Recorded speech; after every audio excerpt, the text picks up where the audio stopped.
Have you ever felt the truth hiding behind a person's calm smile? Or noticed something in the fraction of a second before they could control their expression? It's not always in the obvious signs, the loud outbursts, or the heated arguments.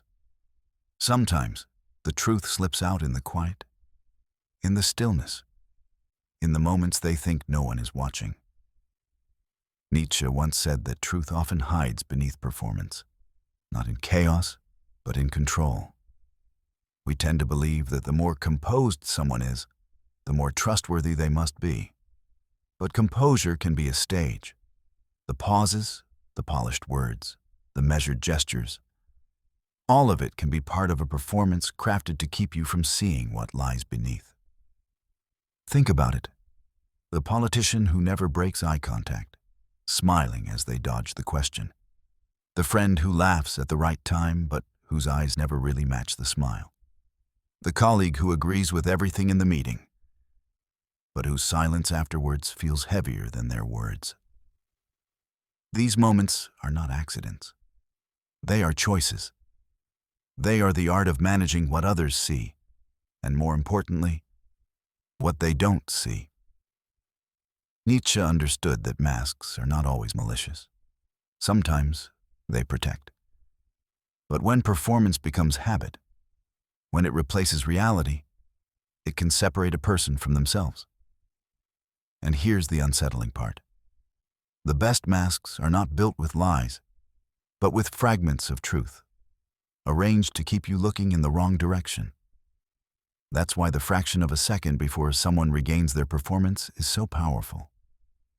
It's when the eyes shift before the smile arrives. It's the tiny muscle twitch before the voice turns smooth.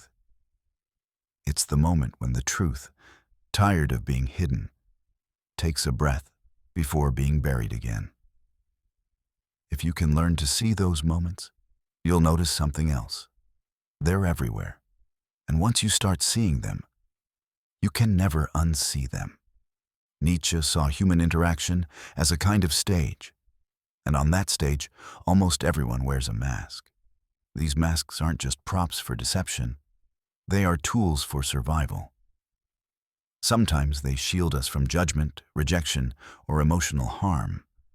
Other times, they help us perform a role we believe the world expects. The confident leader, the agreeable friend, the unshakable partner. Psychology backs this up. We all carry an inner self, raw, vulnerable, and often uncertain. But when that self meets the world, it gets dressed in a layer of protection. A mask. Nietzsche understood the dual nature of this. On one hand, masks defend. They give us the space to hide our fears until we feel strong enough to face them. On the other hand, masks perform. They project a crafted version of us that may have little to do with what we actually feel. And here's the subtle danger. When performance lasts too long, we can forget what lies beneath it. We start believing the mask is who we are. The defense becomes the identity. 12 Nietzsche didn't say masks were evil. He warned that blindness to them, in others and in ourselves, is what makes us vulnerable. Because when you can't tell where the mask ends and the truth begins, you stop seeing reality altogether. Modern science has a name for the cracks in the mask: non-verbal leakage. 13. It's what happens when the body, for a split second, tells the truth your words are trying to hide. A tiny shift in tone, a sudden swallow, a glance that darts away a moment too soon. 14. Then there are micro-expressions, fleeting facial cues that flash across the face in less than half a second. They're so fast most people miss them, but the brain registers them before you can even think. A smile that fades too quickly. A flicker of fear in the eyes before confidence settles in. The tiniest tightening of the lips when someone pretends to agree. Psychologists like Paul Ekman have spent decades studying these moments, and they've found that no matter how skilled the performance, emotion has a way of slipping out. The muscles in the face don't lie as easily as the tongue. This is why some people seem to sense dishonesty without proof. They're catching the leaks, those unguarded milliseconds when reality pushes past the mask. Nietzsche would have recognized this instantly. Because if truth hides in the quiet, then these micro-expressions are whispers you can train yourself to hear. Sometimes, the face betrays the truth before the mind can hide it. A person may be smiling, speaking with warmth, but in the space of a heartbeat, a different story flashes through. It could be the quick downturn of the mouth, a flicker of sadness in the eyes, or the brief tightening of a jaw in contempt. These are micro-expressions. So fast, they last less than a second. Most people never notice them consciously, yet our instincts often do. Science shows these slips happen because emotions live deeper than thought. You can choose your words, you can arrange your tone, but your facial muscles, they answer to a much older, faster part of the brain. Think of it as a crack in the mask. Small, sudden, but impossible to fully seal. And in that crack, truth escapes. Nietzsche might say this is where performance falters, not in grand mistakes, but in the smallest of moments, when reality refuses to stay silent. Nietzsche once wrote, "The lie is in the unspoken. It's not always in the words we hear, but in the spaces between them. The silence, the hesitation, the tiny flicker your mind can't quite ignore." When someone wears a mask, it's rarely flawless. There's always a moment, a breath too long before answering, a flash of tension that slips through the smile, a gaze that breaks just before it should. These are the cracks. They don't shout, they whisper. But in those whispers, the truth lives. The most dangerous lie isn't the one spoken with conviction, it's the one dressed in charm, layered in perfect tone, but betrayed by a single unguarded movement. Nietzsche understood that people are complex. We all perform. We all choose which parts of ourselves to reveal. But when the performance wavers, even for an instant, it's like seeing daylight through a gap in the curtain. And once you've seen it, you can't pretend you haven't. When someone is telling the truth, their words and body often move in harmony, gestures flow naturally, hands punctuate the rhythm of their speech, and movements feel alive. But when a lie enters the room, that rhythm changes. Gestures shrink. They become stiffer, shorter, or oddly delayed, as if the body is trying to catch up with the words. Psychologists call this gesture-speech mismatch.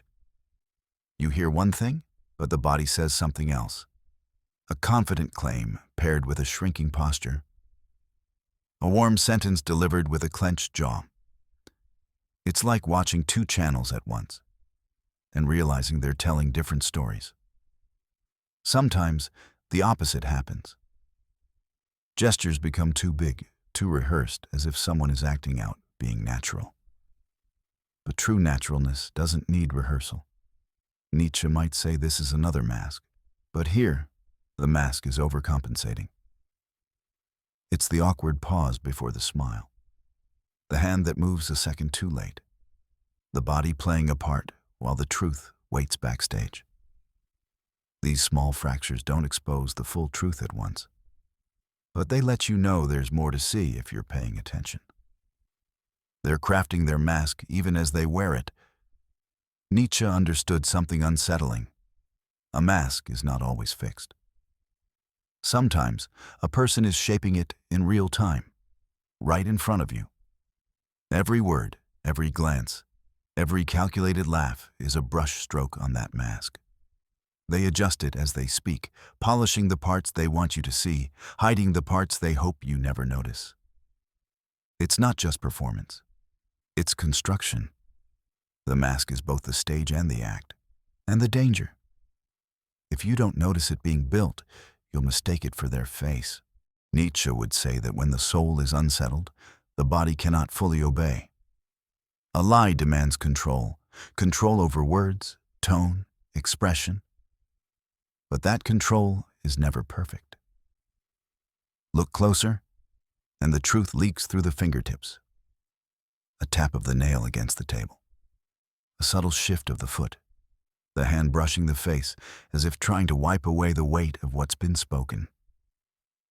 These are not random quirks. They are the body's silent rebellion. Tiny escapes for the pressure building beneath the mask. The liar may keep their smile steady, their voice calm, but the body refuses complete submission. Nietzsche saw this as the fracture between will and reality. The mask says, "I am in control," while the body whispers, "No, you're not." Learn to read these whispers, and you will see not just the mask, but the trembling hands that hold it in place. Nietzsche believed that beneath every polite smile, every measured word, there is a raw, instinctual self, ancient, untamed, and rarely seen. Society teaches us to hide it, to wear the mask of composure, to move through the world as if reason alone guides us. But instinct is never gone. It waits behind the eyes, shaping reactions before the mind can smooth them over. A flash of aggression in a meeting, a flicker of envy in conversation, gone in an instant, but real. To Nietzsche, the mask is not just protection. It is performance, a way to convince others and ourselves that we are more civilized than the animal within. The eyes are often called the windows to the soul, but they are also escape routes. When someone feels the pressure of a question or the weight of being watched, their gaze may betray them. A subtle shift to the side, a blink held too long, or a sudden glance down. These movements happen in fractions of a second, but they speak louder than the words being said. Frequent blinking can be the body's way of breaking the moment. A tiny reset button for the mind scrambling to hold the story together. Avoiding your gaze altogether might be an unconscious retreat, a way to hide the truth without saying a word. But here's the paradox. Some liars look you dead in the eye, overcompensating to prove their innocence. That too is a signal, because genuine conversation is a dance of attention, not a fixed stare. Nietzsche might say, "The eyes do not lie, but they can reveal the tension between the mask we present and the truth we fear will slip through." If you learn to watch for these tiny hesitations, you'll start to see the unspoken story playing in real time, not in the chaos of wild gestures, but in the quiet rebellion of the gaze. Nietzsche once wrote that the eyes are more honest than the mouth. A person can craft a smile, smooth their voice, and dress their words in perfect lies. But the eyes belong to something deeper. They are tied to instinct, to the silent current of the soul. A flicker, a dart, a hesitation. These are not planned. They are the cracks where the mask slips, where truth leaks through without permission. In that moment, you don't see the performance. You see the person. Sometimes, it's not what a person says that matters. It's the space between their thoughts and their words. That tiny pause, just before an answer comes, can be louder than the answer itself. It's in that breath, that hesitation, that you can almost hear the gears turning. Are they aligning truth with words? Or are they searching for a story that fits? When someone speaks from instinct, their words follow almost without delay. But when the mind is busy crafting a mask, silence becomes a tool, a shield, a chance to rehearse the performance one last time before releasing it into the world. It's a silence heavy with intention. Not the peaceful kind, but the measured pause of someone deciding which version of themselves to reveal. If you listen closely, that moment can tell you more than the speech that follows. It's there you'll find the careful architecture of deception, hidden in the stillness before the first syllable. Because the mask is not just worn on the face. Sometimes, it's built in the quiet. Nietzsche would remind us, truth doesn't stumble over its own feet. It doesn't need to pause, to polish, to plan. It arrives raw, unguarded, often before the mind has time to dress it up. But the agenda? That's different. It hides in the pause, in the stillness that isn't born from thoughtfulness, but from calculation. The silence where the mask is adjusted, where the right words are chosen not to reveal, but to protect. To Nietzsche, these moments were proof. We are not just what we say. We are the space we take before we say it. We often think of these silent signals as tools to catch others in a lie. But Nietzsche's point goes deeper. This isn't about accusation. It's about perception, about learning to see the subtle dance between who we are and who we allow the world to see. Every twitch, pause, or glance we notice in others exists in us too. We craft our own masks every day, sometimes to protect ourselves from judgment, sometimes to protect others from truths they aren't ready for.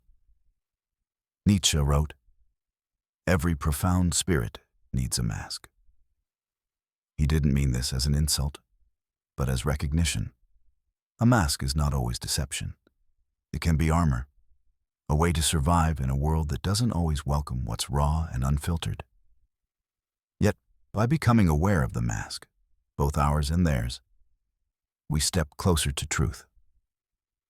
We learn that the point isn't to rip the mask away, but to understand why it's there. In doing so, we begin to see the layers of the human soul, the fragile, the fierce, the fearful, all hidden in plain sight.